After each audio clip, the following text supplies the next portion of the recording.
दुश्मन खुदा जो खास हुआ, दुश्मन हुसैन जो थियो इम्तिहान इश्क में हसन हुसैन जो 40 ॾींहं गुज़री विया तंहिंखां बि पोइ थियो अफ़सोस आहे मोमिनो थियो मदफन हुसैन जो अकबर भी थियो शहीद कासिम भी थियो शहीद ओ सारो उजाड़ थी वियो गुलशन हुसैन जो खीमे में अहल बैत जे मशर थियो अब्बास मान जी पियो ओ दिल पर हुसैन जो ओ दादन ही कहिड़ी चीज़ वा हो दादन गुलाम दादन ही कहिड़ी चीज़ वा दादन गुलाम वा ओ दादन जो सिर हुसैन जो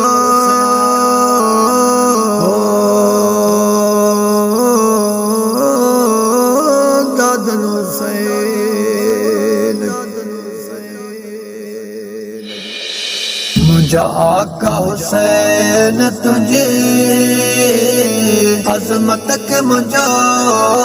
सलाम मुझा आका हुसैन तुझे अजमत के मुझा सलाम नेज़े जीनो कतबी तो पढ़ियो पाक कलाम नेज़े जीनो कतबी तो पढ़ियो पाक कलाम मुझा आका हुसैन तुझे अजमत के मुझा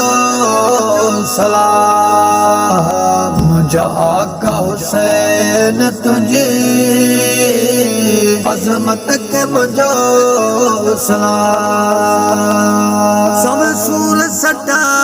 पंजे सिरत मगर साईं सब सूर सटा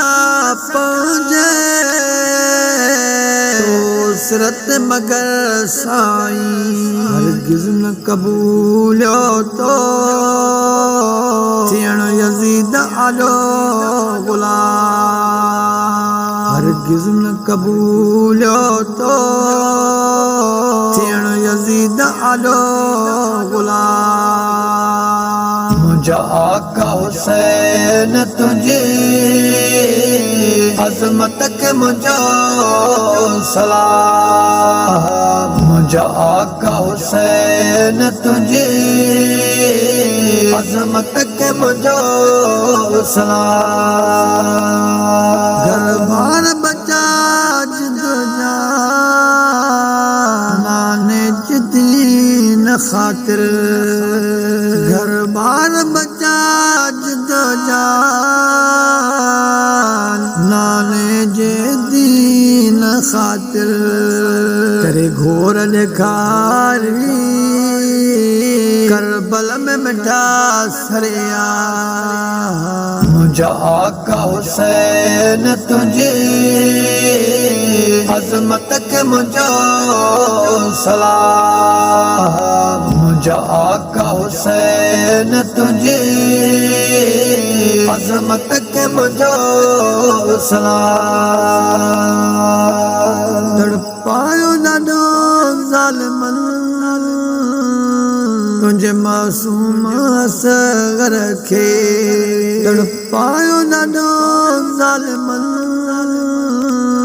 तुझे मासूम असगर खे उहे बि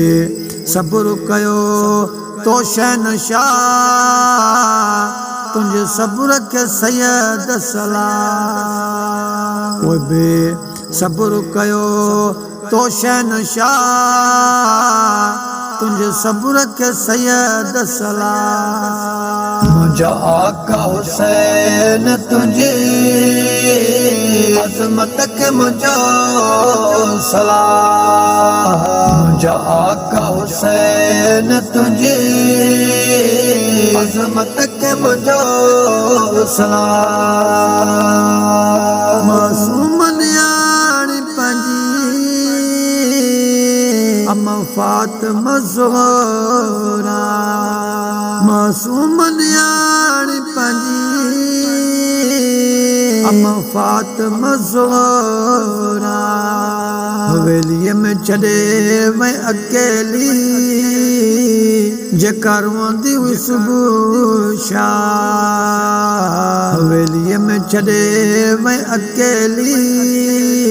जेकर रोंदी हुई सुबुह शाम मुझा आका हुसैन तुझे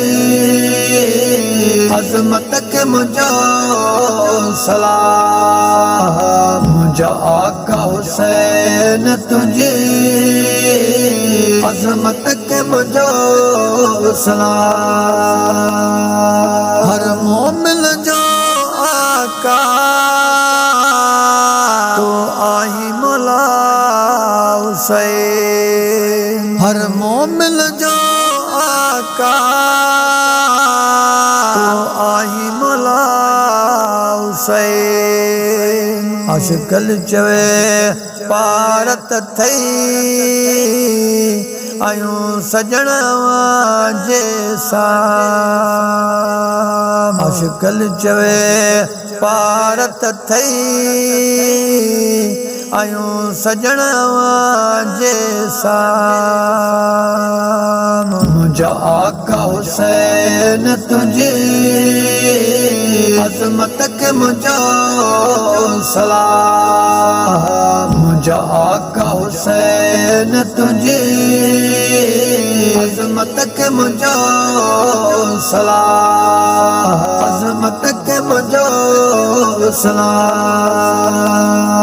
अजमत के मुझा सलाम।